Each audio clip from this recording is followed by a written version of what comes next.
Hello guys, in today's video I'm going to show you how to change aspect ratio of your video. So now this is how it looks like. It's a horizontal 16:9 aspect ratio.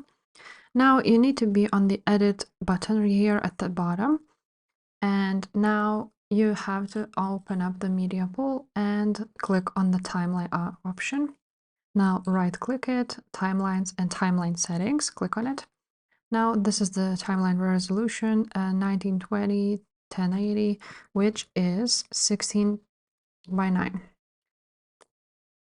To change the settings, as you can see, you cannot do it now, but all you have to do is uncheck this use project settings, and now you can change the resolution. So the resolution really depends. Now, if you want to do this in vertical, so you just have to click on this option. And now OK.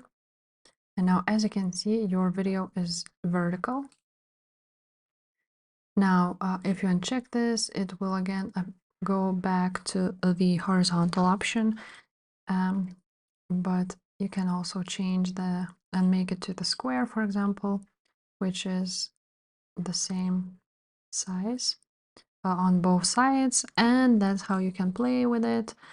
If you're not sure which aspect ratio is which pixels, you can go ahead on Google and then find these options.